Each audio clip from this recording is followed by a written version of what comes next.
안녕하세요. 반갑습니다.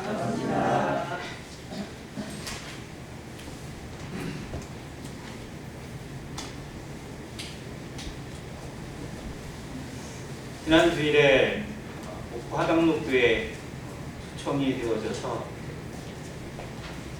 새벽이라고 해도 그러긴 한데 6시 반에 출발을 해서 8시 40분 정도 도착을 하고 9시부터 학생부가 있는데 학생부 시간에 1시간 교재를 같이 하고요. 거기는 그 성찬 예배 시간을 아주 컴팩트하게 진행합니다. 10시 반에 딱 시작을 하는데 11시 20분이면 성찬 예배가 다 끝나요. 그러니까 그리고 성찬 예배가 끝나면 화장실 가는 시간도 없어요. 바로 끝나자마자 사회가 올라가서 바로 말씀 시간이 시작이 됩니다. 그러니까 성찬 예배와 말씀이 바로 이어져서 10시 반에 시작하는 것이 12시 정도 되면 말씀까지 끝나요. 그러니까 그렇게 한 이유 중에 하나가 부도자가 한번 지나가다가 들렀는데 성찬 예배 시간에 이제 예전에 길게 할 때 참여를 했대요. 보통 1시간 10분, 20분 하잖아요. 그 시간에 참여를 해서 딱 좋았는데 그러고 나서 이제 말씀 시간을 또 1시간 다 드려요. 그러니까 이 사람이 지쳐버린 거예요. 가지고 좋은데 도저히 못하겠다고 그러면서 하는 이야기를 듣고 회의를 해서 우리 좋다고 이렇게 하는 게 아니라 다른 사람도 한번 생각해서 우리의 시간을 최대한 좀 줄여서 이렇게 하고 다른 시간을 가지면 좋겠다 이렇게 하더라고요. 그래서 화장실 갈 시간도 없이 그냥 바로 말씀 시간 이렇게 갖고 점심 먹고 청년부 시간이 이제 따지고 보면 바로 점심 먹고 하니까 1시 정도에 청년부가 시작이 되더라고요. 저희보다 어떻게 보면 1시간 빠른 거죠. 그렇게 해서 청년부 교재 끝나고 잠시 좀 교재 좀 나눴다가 2시 한 10분, 20분 정도 출발해서 전주에 왔더니 4시 한 20분 이 정도에 도착을 했어요. 그러니까 생각보다 좀 빨리 끝나고 온 셈이 됐습니다. 어떻게 보면 바쁜 하루를 보내긴 했는데 저에게 좀 너무 귀한 시간이었고 또 풍성한 섬김을 사랑을 받았던 시간이 아닌가 생각이 들었습니다. 아무튼 그런 기회를 주신 하나님께 또 기도해 주신 성도님들한테 다시 한번 감사를 드리고 오늘 그 신약의 인물 공부를 하는 시간인데요. 오늘 좀 특별하다고 해야 될지 모르겠어요. 독특한 인물입니다. 헤롯 대왕에 대해서 그리고 그 후손들에 대해서 공부해보는 시간을 갖기로 합니다. 교훈보다는 아마 좀 지식적인 부분이 많을 것 같아요. 왜냐하면 헤롯을 통해서 저희가 뭐 배울 만한 게 많이 있진 않잖아요. 그런데 예수님의 생애나 사도들의 생애에 반드시 헤롯을 모르면 이해 안 되는 부분이 많습니다. 그리고 헤롯도 같은 헤롯이 아니라 다양한 헤롯이 있기 때문에 이것도 좀 저희가 알고 갔으면 좋겠다라는 생각이 들어서 헤롯과 그 가문과 그 후손들에 대해서 한번 살펴보는 시간 그리고 배워보는 시간을 갖기로 합니다. 예수님의 생애에도 헤롯 대왕이 나타나고 또 헤롯 왕들이 나옵니다. 사도들의 생애에도 헤롯 가문에 있는 그 후계자들에 의해서 핍박도 받고 어려움도 받습니다. 심지어 사도 바울은 그에게 재판도 받아요. 이런 모습들 속에서 우리가 그들의 족보까지는 아니어도 그 계보들이나 그 배경이나 또 그들이 가지고 있었던 그런 특징들에 대해서는 어느 정도 알고 가는 것이 성경 공부하는 데 도움이 되겠다 싶어서 오늘 한번 그걸 찾아보기로 합니다.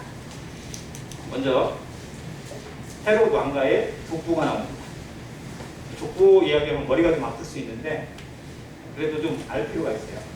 헤롯의 가문의 시작이라고 할 수 있는 안티파터라는 사람이 있습니다. 헤롯 대왕의 아버지예요.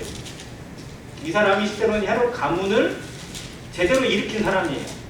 그 전부터 물론 노력을 했지만 전쟁도 이기고 또 로마의 인정도 받고 그리고 유대 지역을 다스리는 행정관이 된 사람이 헤롯 안티파터입니다. 그리고 그 아들이 헤롯 대왕이에요.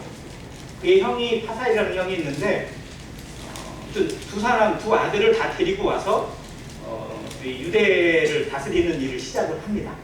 그렇게 해서 이제 이 가문이 유대에 이게 발을 들여오기 시작을 해요. 그리고 헤롯 대왕의 아들들 이게 동그라미가 마누라입니다.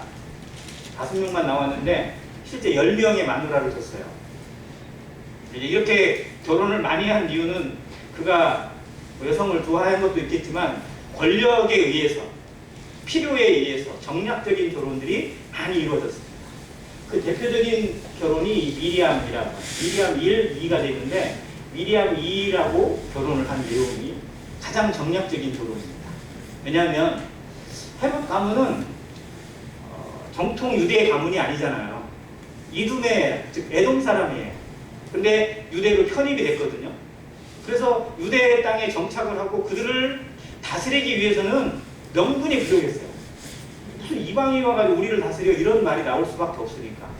근데 이제 그런 것들에 대한 것을 한몫 줄이기 위해서 헤롯이 시도한 게 뭐냐면 그 정통 하스모니아 왕가의 손녀입니다. 이 미리암이. 즉 요한 힐카누스라는 왕의 손녀딸이에요. 이 여자하고 결혼을 해버려요. 어떻게 원수지간인데. 그러니까 이 미리암은 호랑이 굴에 직접 들어가요. 왜냐하면 우리 가문을 일으키기 위해서 내가 여기 들어가겠다라고 생각을 했고, 헤롯은 유대인들에게 잘 보이기 위해서 내가 너희들의 왕가하게 후계자하고 내가 결혼을 한다. 그러니까 나를 인정해달라. 그런 차원에서 결혼을 했어요. 그게 미리암입니다. 그리고 또 알아야 될 여인이 말타게라는 여인인데, 이 여인은 되게 야욕이 많은 여인이었어요. 그래서 투기와 질투가 되게 많고, 심지어 이런 그 정략을 꾸미거나 하는 것도 되게 많았어요. 이 여인의 농간에 놀아나서 이 가문에서 끊임없이 죽이는 일이 일어나게 됩니다. 그게 헤롯 가문의 비극이에요. 아무튼 그런 일들이 일어나는 쪽에서 헤롯 대왕이 통치를 상당히 오랫동안 합니다. 주전 37년부터 4년까지 쭉 하니까요. 그러다가 그의 아들에 대해 이런 아들들이 쭉 있는데 어떤 아들은 일찍 죽고요. 여기도 죽습니다. 여기 3명 다 죽어요. 누가 죽이냐? 헤롯 대왕이 다 죽여요. 아버지가 자기 아들을 다 죽여요. 영조 대왕이 사도세자 죽인 거는 어떻게 보면 진짜 일부예요. 여기는 함부를 죽인 게 아니에요. 마누라도 죽이고 아들도 죽이고 뭐 마음에 안 들면 죽여요. 자기 자리를 뺏는 것처럼 여겨서 죽입니다. 그런 일들이 계속 이 가문에 일어나요. 그리고 나중에 우리가 아는 역사에 아는 그 왕들이 된 아들 3명이 이 왕들, 아켈라오, 안디바, 필립, 이 3명이 유대의 분봉 왕들이 돼요. 그리고 여기 죽은 아리스토블루스, 여기 미리암이 낳은 둘째 아들이죠. 알렉산더와 아리스토블루스라는데, 아리스토블루스의 아들이 아그리파 1세입니다. 우리가 흔히 헤롯 아그리파 1세라고 부르는 그 아그리파 1세가 이 아들, 이 손주예요. 헤롯 왕의 손자입니다. 얘도 죽을 뻔했는데 얘는 너무 어리니까 살려줬어요. 아버지 죽일 때, 그리고 아무튼 그렇게 할 때 불쌍해서 살려주고 로마로 보냈다가 로마에서 자라게 됐다가 나중에 기회를 받고 왕이 된 사람이 헤롯 아그리파 1세입니다. 자, 그리고 그 아그리파 1세 아들이 아그리파 2세예요. 자, 여기까지 헤롯 가문이 통치를 합니다. 결국 나중에 주 70년에 예루살렘이 최종 멸망하고 로마에 의해서 최종적으로 유대 땅이 완전히 멸망한 건 73년 마사다 요새에서 최종으로 멸망을 합니다. 그때까지 다스렸던 왕이 아그리파 2세. 아무튼 그런 역사, 100년이 넘는 기간 동안 유대 땅을 다스린 헤롯 가문인데, 그 중에 우리가 성경에 등장하는 가문의 이름들을 좀 보면 먼저 헤롯 대왕이 있고요. 아켈라오, 안디바, 헤롯 필립, 이 3명은 같은 데에 사는 형제들인데 셋 다 여러 지역들을 나눠서 받는 분봉왕들이 되어서 유대 땅을 다스리는 사람들이고요. 아그리파 1세, 아까 얘기했던 아그리파 1세고 그 아들 2세, 그리고 헤로디아라고 아시죠? 아주 유명한 여인이죠. 이 헤로디아가 누구냐면 아그리파 1세의 여동생이에요. 아리스토블루스의 딸이에요. 그런데 이 딸이 누구랑 결혼했냐? 여기에 있는 빌립이라는 또 다른 빌립하고 결혼을 해요. 여기는 왕이 된 빌립이 아니에요. 그냥 평민이에요. 그런데 헤로디아가 자기 남편이 별로 마음에 안 들어. 힘도 없고 뭐 이러니까, 그래서 누구랑 바람을 피냐? 이 안디바하고 바람을 피워요. 그리고 이혼을 해버려요. 남편이 죽어서 간 게 아니고 이혼을 해버리고 이 안디바하고 붙어 먹습니다. 이 결혼을 성경이 기록해 두고 있어요. 이 잘못된 결혼에 대해서 누가 질책을 했죠? 예, 침례 요한. 그 침례 요한은 그렇게 그 얘기를 했기 때문에 결국 목베임을 하고 중에서 죽었거든요. 근데 만약 그 얘기를 헤롯 침례 요한이 하지 않았다면 누가 그 얘기를 해야 되느냐? 예수님이 해야 돼요. 왜냐하면 이 결혼은, 이 잘못된 결혼에 대해서는 하나님 앞에 반드시 이야기를 해야만 했고, 하나님을 믿는 선지자의 입장에서는. 그래서 실상은 침례 요한이 예수님 앞에 그 일을 얘기했고 고난을 대신 당했던 그런 모습을 보게 됩니다. 그런 헤로디아, 그리고 그때 살로메가 나오고요. 그리고 버니기아와 드루실라가 있는데, 여기는 아그리파 2세의 누이들이에요. 둘 다. 근데 둘 다 그 시대 당시에 유명한 여자들이었어요. 아주 화려히, 전적이 아주 화려합니다. 결혼으로 남자들 그냥 이 사람 저 사람 갈아먹고 뭐 이렇게 하는 걸로 유명했던 여자들. 즉, 이 가문에 나와 있는 그 대부분의 이름들이 선한 간증을 보이거나 좋은 열매를 나타내는 사람들을 거의 찾아볼 수가 없어요. 그런데 이상하게 공교롭게 예수님이나 사도들과 계속 연관이 돼요. 그래서 고난도 당하고 어려움도 겪고 재판도 당하고 심지어 죽기도 하고 이런 일들을 겪게 합니다. 왜 하나님께서 이 가문을 허락하셨고 이 가문을 통해서 또 이 사람들을 통해서 믿는 자들을 핍박하게 하셨는지, 이 속에서 아마 세상의 모습도, 세상의 권력의 어떤 모습도 우리가 살펴볼 수 있지 않을까라는 생각이 듭니다. 헤롯 가문의 특징을 좀 몇 가지 살펴보겠습니다. 먼저 헤롯 가문은 이두메 사람이에요. 에돔 사람인데 어떻게 유대의 왕이 되었을까? 이게 뭐냐면 요한 힐카누스라는 하스모니아 왕가의 왕이 있었습니다. 여기에는 이제 그 성경의 시대 쭉 전에 한글 형제가 성경 시대 쭉 보여준 적이 있었죠. 16시대인가 12시대인가. 그 중에 중간 시대가 있어요. 포로 귀환기가 끝나고 나서 예수님으로 연결되어지는 시기 전까지 약 한 350년 되는데, 그 중간기에 여러 일들이 일어납니다. 아무튼. 그런데 그때 그 아카비 운동이 일어나서 유대가 독립을 선언하고 새로 왕가를 세운 것이 하스모니안 왕가예요. 그 왕 중에 한 명이 요한 힐카누스인데, 이 힐카누스가 참 선한 정치를 베풀어서 그때 하스모니아 왕가가 제일 번영을 합니다. 그때 에돔을 복속시켜가지고 이 사람들을 유대로 편입을 시켜요. 그래서 유대 사람으로 받아주는 거예요. 그때 들어온 가문입니다. 이때 들어와서 좀 재력이 있으니까, 또 자기의 세력이 있으니까 세력을 쭉쭉 키워나가다가 결국 하스모니안 왕가와 결국은 전쟁을 벌여요. 서로 누가 세냐 이런 전쟁을 벌입니다. 그래서 힐카누스의 아들들 대회에 가서 좀 서로 잘났다고 싸우다가 아무튼 나라가 좀 이상해지고, 그때 이 헤롯 가문이 들고 일어나서 유대 그 왕가를 좀 무너뜨리고, 또 그때 당시에 로마의 그 주요 인물들이, 로마 역사를 조금 아시는 분 알겠지만 제1차 삼두정치라고 들어보셨어요? 로마가 황제 시대로 가기 전까지 1차 삼두정치, 2차 삼두정치를 거치거든요.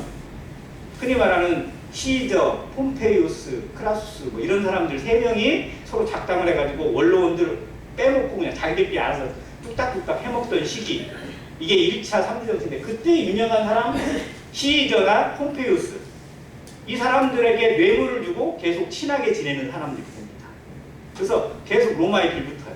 그리고 결국 어떤 일이 생길 때 로마에다 원정을 했더니 폼페이가 그래 그럼 내가 갈게 하고 와가지고는 그냥 그대로 예루살렘을 먹어버려요. 그게 주전 63년에 일어난 사건입니다. 그래서 그때부터 로마의 식민지가 돼요. 로마의 지배를 받아요. 그래서 로마의 간섭을 받게 되는데, 그때 이제 로마가 그 먼 나라까지 다 다스릴 수 없으니까 누군가를 세워야 되잖아요. 그게 이제 자기들을 대신해서 그 이스라엘 땅을 다스릴 사람을 왕으로 세우고자 하는 거예요. 그 왕이 되기 위해서 헤롯은 온갖 노력을 다합니다. 그런데 아무튼 헤롯의 아버지 안티파테르가 있는데, 이 사람은 폼페이나 시대에 결국은 잘 보여서 그 유대에 다스리는 행정관이 돼요. 그리고 로마의 인정을 받습니다. 근데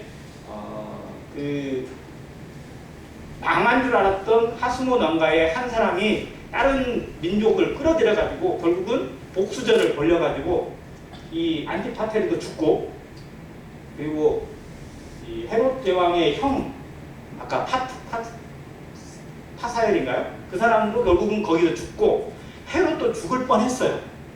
정말 거진 죽은 거나 마찬가지였어요. 근데 극적으로 탈출을 해가지고 나중에 재기를 해서 복수하고 결국 왕을 물려받습니다. 그게 주전 37년에 결국 그가 유대의 왕이 된 때예요. 아무튼 그렇게 해서 그 헤롯의 시대가 열리게 되고요. 그 다음부터 헤롯의 세 아들은, 이 세 명의 아들들은, 헤롯은 유대 전 지역을, 온 지역을 다 다스리는 왕이, 진정한 왕이었어요. 그래서 그를 대헤롯이라고 부릅니다. 그런데 이 세 명은 로마의 인정을 못 받았어요. 그래서 니들은 왕도 아니야. 그냥 분봉왕, 일종의 영주예요. 뭔가 명예는 줬는데 실질적인 권력이나 뭐 이런 거는 별로 안 주고, 또 총독을 같이 보내서 총독의 어떤 간섭도 받게 하고 이렇게 합니다. 아무튼 그런 모습들로 이 세 명, 그 세들에 의해서 결국 유대 땅이 다스려지는 다음 시기가 주어지게 됩니다. 자, 이제 대헤롯을 한번 살펴볼게요. 헤롯 왕이라고도 부릅니다. 아무튼 이 사람이 왕이 되기 위해서, 유대의 왕이 되기 위해서 정말 머리도 좋았던 것 같아요. 시대를 읽는 눈도 좋았고, 사람들한테 어떻게 아부해야 될지, 어떻게 아첨해야 될지 이런 것도 잘 알았던 처세술의 달인이었어요. 그래서 어떻게 보면 정말 도저히 왕이 될 수가 없는데도 불구하고 왕이 된 그런 인물이긴 합니다. 그러니까 성공을 꿈꾸는 그런 사람들에게 정말 아무것도 가리지 않는 그런 전형적인 모습을 이 헤롯이 보여주고요. 그리고 자기한테 방해가 된다면 가차없이 죽여요. 그게 마누라를 죽이고, 뭐 마누라도 한둘을 죽이는 게 아니고 둘인가를 죽이고요. 아들도 세네 명을 죽이고, 그 외에 사람들은 뭐 말할 것도 없어요. 그런데 아까 힐카누스의 손녀딸이 왕비였잖아요. 여기 아내가 되었었잖아요. 근데 이 힐카누스의 손녀는 이 헤롯이랑 결혼하면서 어떤 마음을 가졌냐? 우리 가문을, 내가 헤롯을 밀어내고 우리 자식 때에 다시 왕이 되게 하겠다. 그런 마음을 가지고 있던, 어떻게 보면 야망을 가진 여인이었대요. 그러다 보니 충돌을 안 할 수가 없죠. 그런데 헤롯은 유대인들의 왕이잖아요. 그러니까 유대인들이 가장 좋아하는 헤롯의 아내가 누구냐? 그 미리암이에요. 실제로는 미리암과 마리아라는 이름이 실제로 같은 이름이라고 그랬잖아요. 그 마리암네를 제일 좋아해요. 왜? 유대 왕가의 손녀딸이니까. 그리고 그가 낳은 두 아들을 너무 좋아해요. 유대인들이. 그러니까 헤롯도 유대인들의 마음을 생각해보면 자기의 아내를 함부로 할 수 없고 아들을 함부로 할 수 없었어요. 그런데 이 집안에 일어난 풍기풍파로 인해서 아내도 죽이고 아들들도 다 죽여버려요. 그리고 아까 얘기한 것처럼 손주아는 너무 불쌍해서 그냥 살려둔 거죠. 이렇게. 그런 모습을 여기서 살펴볼 수 있습니다. 아무튼 그렇게 해서 헤롯 왕이 유대 전 지역을 통치하는데, 그 중에 이 사람이 좀 잘했다고 해야 되나요? 그 중에 한 가지가 뭐냐면 성전 공사예요. 아무튼 유대인들에게 잘 보이려고 그는 참 많은 노력을 했어요. 어떻게 하면 유대인들의 마음을 더 얻을까? 그렇게 해서 성전이 유대인들의 제일 관심사니까 성전을 내가 더 확장시켜 주겠다. 지금의 성전이 좀 작고 볼품이 없으니까 더 크게, 더 멋있게, 화려하게 지어주겠다 라고 한 걸로 공사를 시작을 해요. 자기의 먼저 사비를 털어서. 그리고 돈이 모자라니까 이제 세금을 그냥 온갖 명목으로 다 걷어들이죠. 근데 이 성전 공사가 너무 커진 거예요. 예수님 당시에도 성전 공사는 계속 하고 있었어요. 그래서 그때 그 사람들이 그러잖아요. 예수님한테, 성전이 어떻게 했냐, 너희가 이 성전을 헐라 내가 며칠 만에, 3일 만에 다시 세우겠다 그랬더니, 야, 이 성전은 46년 동안 지었는데 네가 3일 만에 다시 세운다고 말이 되냐? 이렇게 얘기했거든요. 그러니까 그때부터 46년 동안 짓고 있었어요. 아직 완성이 다 안 됐어. 그 정도로 해요. 그리고 그 다음에도 계속 공사를 해요. 그래서 이 성전이 최종 언제 완성되느냐? 주후 63년에 완성이 돼요.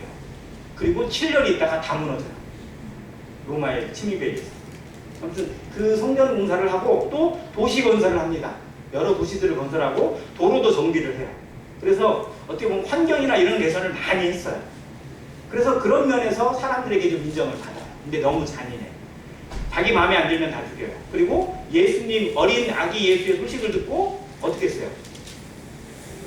네, 베들레헴 그 인근에 있는 모든 애기들 다 죽여버렸잖아요. 그럴 정도로 잔인했어요. 결국 그것에 의해서 결국 그도 죽임을 당하고 맙니다. 자, 그랬던 이 헤롯 왕이 있었고요. 그가 했던 성전 공사를 잠깐 볼게요. 이 옆에 있는 그림이 솔로몬 성전의 규모입니다. 솔로몬 성전 엄청 화려하거든요. 정말 어떻게 보면 진짜 모든 금이 다 들어간 것 같고 엄청나요. 근데 헤롯이 지은 성전에 비하면 말도 안 돼요. 자, 이렇게 큰 규모로 확장을 하고 넓히고 온갖 건물을 다 집어넣으려고 했으니 얼마나 많은 돈이 들어가겠냐고요. 그리고 중요한 데는 또 어떻게든 전부 다 금으로는 못 만들어도 금은 발라야 되거든요. 성전의 중요한 부분은 다 금으로 발라놨거든요. 그래서 나중에 로마에서 쳐들어와가지고 불타고 나니까 그 금들이 막 돌 사이로 들어가고 그러니까 돌들을 다 그냥 끄집어내가지고 로마로 가져갔던 거 아니에요. 아무튼 엄청난 돈이 들어가고 목숨이 들어가고 뭐 혈세가 들어갔던 공사가 이 헤롯 성전입니다. 근데 이렇게 성전을 멋있게 지어놓으니 유대인들이 볼 때 어때요? 너무 좋은 거예요. 그리고 이 헤롯 성전을 자기가 지어놓고 이걸 유대인들에게 주는 거잖아요. 그리고 특별히 누구가? 유대인들 중에서도 이 성전을 관리 감독하는 사람들이 제사장 가문, 사두개인들이에요. 그러니까 이 사람들은 헤롯을 안 좋아할 데가 안 좋았어. 왜? 자기들한테 제일 좋은 걸 줬거든. 그리고 성전이 커지다 보니까 거기에서 뭔가 이렇게 붙어먹는 사람들이 점점 많아졌어요. 그잖아요. 들어가는 입구도 한둘이 아니고 얼마나 넓어요. 그러니까 관리하는 사람도 많이 필요하죠. 심지어 이 성전 이 안에만 헌금을 걷어들이는 통이 13개가 있었다고 합니다. 관문마다 있어요. 어디로 지나가려면 거기에 헌금통이 있고 거기에 헌금함이 있는 거예요. 과부의 두 랩돈도 그런 헌금함 중에 낸 거예요. 이렇게. 왜? 운영을 하려니까 돈이 많이 필요하니까 여기저기서 걷어들여요. 아무튼. 그런데 사람들은 이 유대인들은 성전에 들어갈 때마다 빈손으로 갈 수가 없어요. 마음 양심상. 그래서 어디로 들어가든지 그냥 가는 데마다 헌금을 하고 돈을 내고 뭐 이렇게 했다고 합니다. 아무튼 이 성전의 역사는 유대인들에게 있어서 정말 자부심과 함께 굴곡의 역사를 그대로 보여주고 있는 것 같아요. 아무튼 이런 모습을 이 성전의 공사를 통해서 보게 되고 우리가 실제로 이 헤롯 성전을 다른 사람은 제3성전이라고 불러요. 왜? 스룹바벨 성전을 증축을 한 건데 완전히 달라. 스룹바벨 성전은요 이 솔로몬 성전보다 더 작아요. 왜? 사람도 적었고 가져온 것도 적었기 때문에 크게 지을 수도 없었어요. 그런데 헤롯은 그 볼품없는 스룹바벨 성전을 이렇게 멋있게 얼마나 멋있어요. 자랑스럽잖아요. 이렇게 했으니 안 좋아할래 안 좋아할 수가 없을 것 같아요. 아무튼 이런 역사를 이 성전에 보이게 되고요. 자, 헤롯 왕이 죽습니다. 예수님 태어나는 그 시점에 헤롯 왕은 죽어요. 자, 죽고 후계자로 누구를 지목하냐면 아켈라오라는 그 아들을 지목합니다. 그런데 이 아켈라오는 아버지의 안 좋은 점 그대로 물려받은 아들이에요. 포악하고 거칠고 그리고 너무 잔인해요. 자기한테 조금만 반대하면 죽여버려요. 자, 그래서 마태복음 2장의 본문을 마태복음 2장을 살펴보면요. 헤롯 대왕을 피해서 애국으로 예수님 가정이 피신을 하거든요. 그래서 헤롯 왕이 죽은 다음에 와요. 왔는데 누구를 겁을 내서? 이 아켈라오를 겁을 내요. 아켈라오가 어디를 다스리냐면 이 뒷면에 한번 볼게요. 아켈라오가 어디를 다스리냐면 여기에요. 유대 땅, 사마리아, 그리고 밑에 이두메까지. 자, 이 예수님이 어디로 오려고 했냐면 이 베들레헴이 여기에 있잖아요. 그리고 예루살렘이 여기 있으니까 이쪽 유대 땅으로 오려고 했어요. 애굽에서. 그런데 아켈라오가 여기를 다스리고 있다는 너무 잔인하다는 얘기를 듣고 겁이 나서 못 오려고 하니까 천사가 현몽을 해가지고 어디로 가라고 하냐면 이 갈릴리로 가게 합니다. 그래서 갈릴리 가나에 가서 살게 돼요. 그게 성경의 기록에 나옵니다. 아무튼 그랬던 왕이 아켈라오. 자, 근데 이 아켈라오는 몇 년 왕을 못하고 끝납니다. 너무 잔인해가지고요. 유대인들이 로마에다 탄원서를 보내버려요. 도저히 이왕 못해먹겠다. 우리 같이 못해먹겠다. 니들이 알아서 좀 해줘라. 탄원서를 받고 로마에서 해고를 시켜버려요. 딴 데로 보내요. 그리고 거기서 죽어요. 자, 이 사람이 죽고 나니까 그 지역은 이제 총독 관할에 두고 군대들이 다스리게 하고요. 그 다음에 이제 안디바와 빌립이 나머지 공궁왕이 됩니다. 자, 이 사람들은 이제 그냥 어떻게 보면 말만 왕이지 실질적으로 아버지가 가지고 있던 권력은 거의 누리지를 못해요. 그럼에도 명색이 왕이잖아요. 그러니까 거들먹거리는 모습은 변함없습니다. 자, 그런 모습을 보게 되고 예수님과 관련해서 많이 나오는 사람은 아켈라오가 두려워했던 모습이 있고 예수님이 주로 많이 지낸 곳이 갈릴리와 유대 땅이에요. 사마리아도 지나가지만 갈릴리에서 가장 사역을 많이 했잖아요. 갈릴리를 다스리고 있던 사람이 안디바입니다. 그러다 보니까 예수님의 그 생애에 많이 연결되어 있는 헤롯이라는 이름은 대부분 안디바라고 보시면 돼요. 헤롯 안디바스가 계속했고 나중에 예수님이 재판받을 때 총독 빌라도가 헤롯에게 잠깐 보내거든요. 그게 안디바예요. 근데 안디바가 보고 나랑 상관없다. 그냥 네가 알아서 해라. 라고 해서 다시 보내버린 그런 모습이 나옵니다. 아무튼 그런 사람이 안디바이고요. 자, 안디바의 이복 동생 빌립은 아내 헤로디아를 맞아들였고 그것을 지적한 세례요한을 가두었다가 잔칫날의 요청을 받아서 헤로디아와 살로메에 의해서 목배임을 받고 죽임을 당하게 되는 모습이 나옵니다. 그렇게 해서 빌립은 좀 등장을 좀 해요. 자, 여기에 지도를 잠깐 보겠습니다. 아까 여기 있는 것처럼 여기가 아켈라오 지역이었는데 아켈라오가 일찍 왕이 자리에서 물러나게 되고 여기에는 이제 어떻게 보면 로마의 통치에 의해서 이루어지는 땅이 돼요.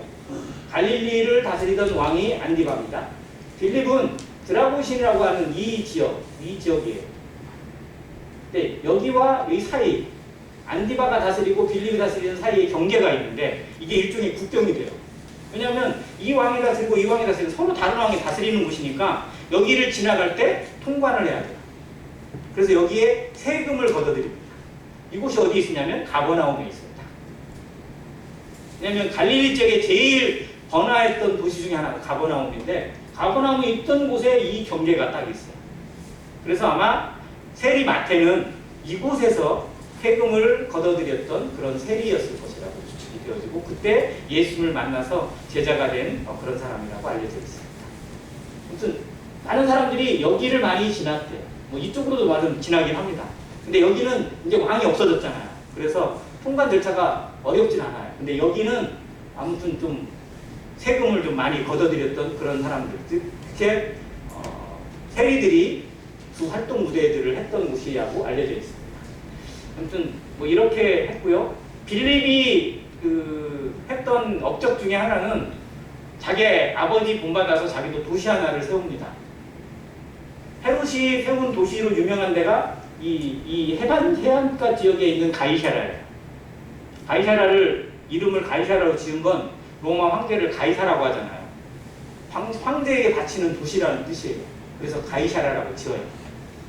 자, 그리고 그곳에 총독의 관저가 거기에 있고 또 유대의 왕들도 자기의 그 숙소나 이런 것들이 거기에 있었어요. 예루살렘에서 주로 있지 않고 가이사라에 주로 있어요. 많은 경우에. 왜? 항구니까 해안가고 로마로 가려면요 배를 타고 가는 곳에 제일 좋은 항구가 이 가이사라거든요. 아무튼 이 가이사라에 있었는데 이 빌립도 나도 아버지처럼 도시 하나를 황제에게 바쳐야겠다 해가지고 자기도 이 위쪽에다가 도시 하나를 지어요. 그리고 가이사라라고 짓습니다. 근데 똑같은 가이사라를 보니까 여기는 빌립의 이름을 집어넣어서 가이사라 빌립보라고 지어요. 예수님이 그 제자들을 데리고 나를 누구라느냐라고 물어봤던 땅이 있잖아요. 마태복음 17장에 나오나요? 그 가이사라 빌립보 이 위쪽에 있습니다. 여기에 도시를 지어서 황제에게 바쳤다. 그런 도시가 여기 있어요. 아무튼 분봉왕들이 다스리던 시대는 예수님의 생애를 그대로 통과하고 있어요. 예수님은 그 안에서 참 답답한 모습 속에서 왕도 아닌 사람들이 왕처럼 행사하고 있는 그런 모습 속에서 하나님의 나라를 전파하셨던 모습을 보게 됩니다. 자, 이제 헤롯 아그리파 1세로 갑니다. 아까 얘기한 것처럼 헤롯 아그리파 1세 아리스토블루스가 아버지에 의해서 그리고 모함을 받아서 죽임을 당할 때 이 아그리파 1세는 4살이었어요. 4살배기를 죽일 수가 없으니까 어머니와 함께 로마로 보내버립니다. 헤롯이. 로마에서 자라요. 어린 시절. 자, 로마에서 자라면서 로마 황족이나 이런 사람하고 친분을 쌓아요. 이게 어떻게 보면 자기한테는 최고의 기회가 된 거예요. 자, 거기에서 누구하고 친해졌냐? 가이우스라는 이게 황자예요. 황제의 아들이에요. 이 가이우스가 역사에 유명한 로마 황제인데 칼리플라라고 들어보셨어요? 가장 난잡한 황제로 알려져 있는 칼리플라가 바로 이 가이우스입니다. 로마 3대 황제예요. 그 아버지가 티베리우스인데 티베리우스가 좀 오랫동안 왕을 해먹었거든요. 근데 이제 그 말에 의하면 이 아그리빠가 어린날 이 가이우스랑 같이 놀다가 뭐라고 얘기를 했느냐면 나는요 저 티베리우스가 빨리 죽고 왕자님이 빨리 황제에 오셨으면 좋겠어요 라고 말을 했대요.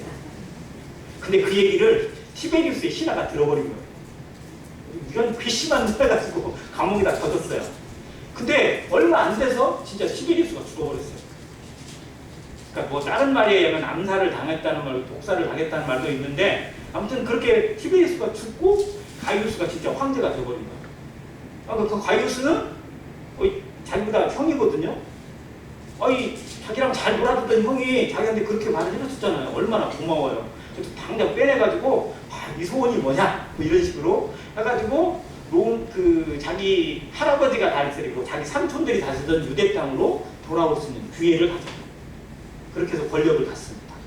자, 그리고 더 웃기는 건 이 가이우스가 칼리플라 황제가 정말 그 로마 황제들 중에 유명할 정도로 난잡하고 정말 그랬던 황제로 알려져 있는데 그래서 얼마 안 돼서 결국 암살을 당하거든요.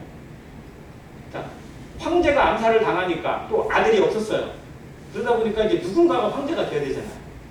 자, 근데 그 시기에 공교롭게도 아그리파 1세가 로마에 가 있었어요. 그 가이우스가 암살되고 아주 로마 황실이 아주 어지러울 때 그때 자기하고 똑같은 동갑내기 친구가 클라우디우스라는 장군이 있었는데 이 장군한테 조언을 해요. 야, 이때 네가 힘을 내서 네가 잡아. 해가지고 클라우디우스가 확 군대를 일으켜가지고 로마를 장악하고 자기가 황제가 됩니다. 그 사람이 글라우디오 황제. 성경에 나와 있는 인물입니다. 글라우디오 황제 때 천하에 크게 기근들리라 했을 때 이루어진 어떤 그러한 아가보의 예언이 이루어진 때가 있었는데 그 글라우디오 황제입니다. 이 황제가 돼요. 자기 친구의 조언으로. 그러고 나니까 또 고마워. 그러니까 황제가 된 2명이 어떻게 보면 자기 편이 된 거예요. 이 사람한테. 이 사람이 진짜 미래를 보는 눈이 있어서인지 아니면 그냥 듣기 좋은 말을 해는 사람이었는지는 모르겠지만 아무튼 자기한테는 너무 좋은 기회들을 이 황제가 줘요. 그리고 이 글라우디우스 황제는 너무 친한 친구고 너무 자기한테 고마운 친구니까 네가 유대 땅 다 다스려 해가지고 줘버려요. 유대 전역을. 그래서 할아버지 헤롯이 다스렸던 땅 전부를 다 이 아그리파 1세가 다스리게 됩니다. 그래서 진짜 다시 왕이 돼요.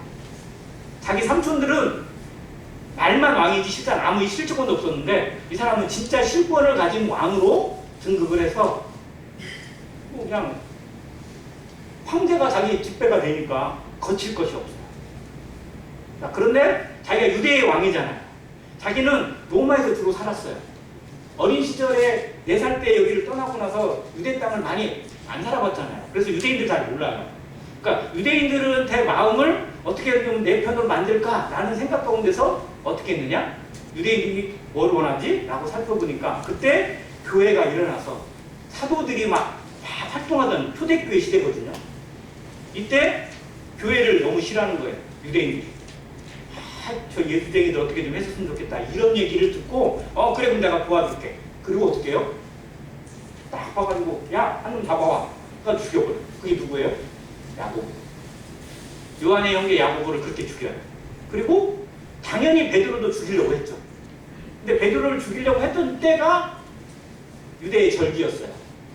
절기니까 못 죽이고 감옥에 가뒀다가 이게 끝나면 죽이려고 했는데 그때 선사가 나타나서 그 감옥을 파쇄하고 탈출시킨 거예요. 그러니까 거칠 것이 없었어요. 그러니까 나를 방해할 사람은 아무도 없다. 이런 생각을 가지고 유대를 다스렸던 사람이 아그리파 1세입니다. 그래서 사도들을 죽이거나 교회를 핍박하거나 뭐 하는 데 있어서 아무런 거리낌도 없이 이렇게 했었어요. 그리고 사도행전 12장에 보면 그의 마지막 행적이 나오죠. 저 두로와 시돈 땅에 가가지고 이제 이 사람들도 이제 자기하고 영향력을 받고 이런 사람들인데 말에 마음을 잘 안 들어. 그러니까 가서 그냥 혼쭐을 내다가 한번 말 한마디 했는데 이 사람들이 너무 겁을 먹고 실상은 대단한 말을 했다고 막 칭찬을 하는 거죠. 아부하는 거예요. 실상은 이 사람이 대단한 말을 한 게 아니고 자기들을 다스리는 왕이 막 자기한테 와가지고 얘기해 주니까 박수 치고 막 그렇게 한 거예요. 그러면서 했던 말이 이거는 사람의 말이 아니라 신의 소리다고 막 얘기를 했죠. 그것에 대해서 하나님께 영광을 돌리지 않은 거로 하나님께서 그를 치심에 충이 먹어 죽었다고 알려져 있죠. 근데 실상 그 역사 그대로 이루어져요. 그날 이후에 갑자기 원인모를 병에 걸려서 쓰러집니다. 그리고 6일 만에 죽어요. 역사의 기록입니다. 정말 근데 그가 영광을 하나님께 돌리지 않아서 죽었다기보다는 실상은 교회를 핍박한 사도들을 죽이고 교회를 핍박한 것에 대한 하나님의 공의의 심판이 임했다고 저는 믿어집니다. 아무튼 가장 크게 될 법했던 가장 큰 권력을 누리었던 아그리파 1세는 그렇게 생을 마칩니다. 자, 그런 다음에 이제 아그리파 2세. 아그리파 1세도 자기 아버지가 일찍 죽었잖아요. 아그리파 2세도 마찬가지예요. 17살의 나이에 아버지가 죽은 거예요. 갑자기 죽었어요. 자, 아버지가 죽었다는 얘기를 들었는데 로마에서 17살짜리한테 그 왕을 맡기기는 너무 어려워. 그러니까 넌 좀 있어. 좀 크고 나서 보내줄게. 라고 해서 데리고 있다가 나중에 아그리파 2세를 보내줍니다. 그렇게 해서 이제 나중에 그 유대의 왕이 됩니다. 자, 그런데 그때 당시가 사도 바울이 가장 왕성하게 복음을 전파하고 2차 전도, 3차 전도까지 마치고 4차 전도 이렇게 예루살렘에 가서 복음을 전하려다가 체포돼가지고 재판을 받던 시기예요. 사도 바울의 재판에 그대로 관여하는 사람이 헤롯 아그리파 2세입니다. 그러니까 아그리파 1세는 교회를 핍박하고 야고보를 죽이고 베드로를 옥에 가둔 왕. 그리고 아그리파 2세는 사도 바울을 재판하고 그렇게 하면서 그를 결국은 로마로 보내게 되는 역할을 하게 되는 그런 왕. 그때 당시에 총독들이 누구였냐면 벨릭스가 있었고 베스도라는 사람이 있습니다. 이 사도행전에 쭉 나와 있는 인물들이거든요. 자, 그런데 벨릭스라는 사람을 좀 살펴보면 그는 자기가 총독이니까 사도 바울의 재판에 대해 책임을 지고 어떻게 끝을 내야 돼요. 근데 얘를 재판을 쭉 해보니까 무죄예요. 죄를 정할 수가 없어. 그러면 방면을 해야 되잖아요. 근데 방면을 했다가는 누구에게 욕을 먹어요? 유대인들한테 욕을 먹게 생겼어요. 그러니까 이렇게도 안 하고 저렇게도 안 하고 시간만 끌어. 실제로 벨릭스가 다스렸던 때가 그런 눈치 보면서 유대를 다스렸던 사람으로 알려져 있습니다. 자, 아무튼 그렇게 해서 이 벨릭스라는 사람 때문에 사도 바울은 정말 그 황금 같은 시간 2년을 꼼짝없이 계속 감옥에 있었어요. 너무 억울한 시간인 것 같아요.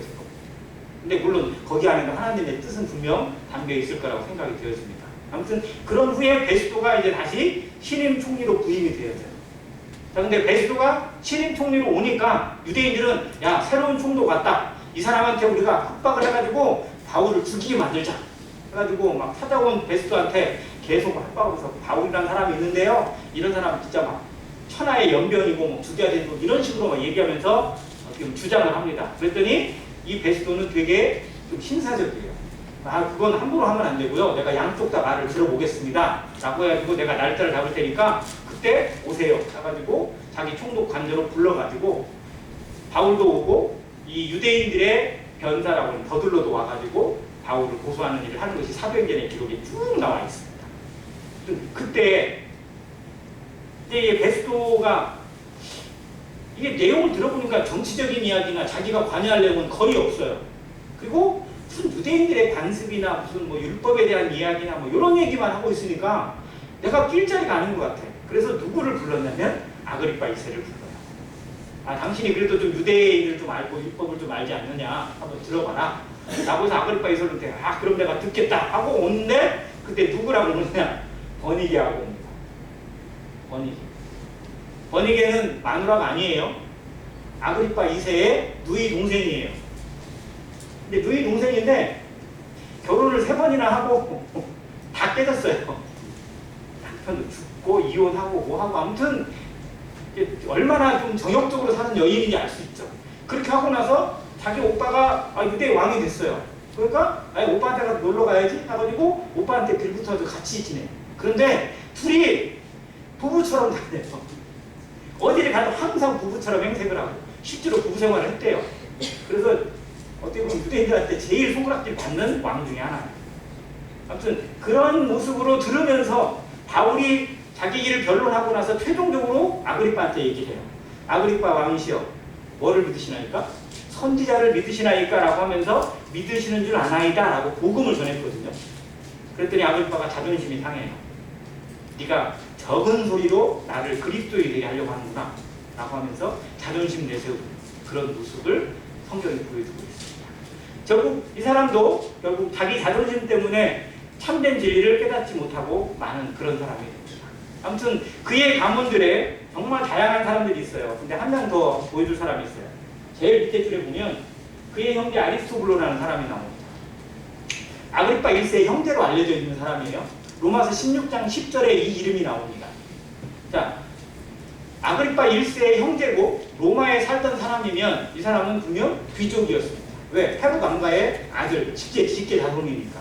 그런데 로마서 16장 10절에 보면 뭐라고 하냐면 아리스토블로의 권속에게 문안하라는 기록이 나옵니다. 사도 바울이 자기의 동역자들에게 문안하라 뭐하라 하면서 쭉 16장 그 설명을 해주잖아요. 근데 아리스토블로가 진짜 성도가 되었는지는 알 수가 없어요. 그 역사가 알려주지 않아요. 그런데 그의 권속, 그의 가족들이나 그의 하인들 중에는 믿는 사람들이 많았다는, 그의 가정이 복음이 들어가서 복음으로 변화된 성도들이 많았다는 것을 로마서 16장이 증명해주고 있습니다. 그리고 그와 똑같은 사람 중에 하나가 누구냐면 나기수라는 사람이 있어요. 이 사람은 로마의 아주 유명한 협작꾼입니다. 돈이라면 사족을 못 쓰고 돈이 된다면 정말 간이라도 쓸게도 다 내주는 그런 사람으로 알려져 있는 역사적 인물이에요. 그런데 로마에서 가장 돈을 잘 밝히는 사람이었거든요. 근데 그의 가족의, 그의 가문에도, 그의 집안에도 믿는 사람들이 많았어요. 그러니까 복음이 로마의 평민들이나 일반 사람에게만 들어간 게 아니라 귀족이나 모든 가문이나 왕가에 있는 사람들에게까지 복음이 다 들어갔다는 걸 로마서 16장이 증명해주고 있습니다. 아무튼 그 귀족들은 안 믿었을지 모르지만 그 권속들이나 그 속해 있는 사람들까지도 복음을 듣고 하나님 앞에 돌아오는 역사가 성경에 증명되어져 있습니다.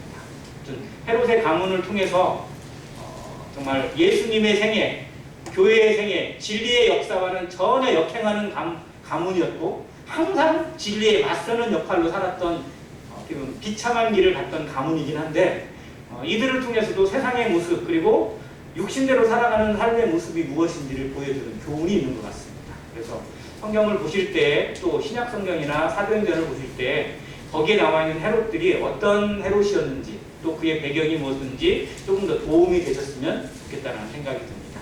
이상입니다.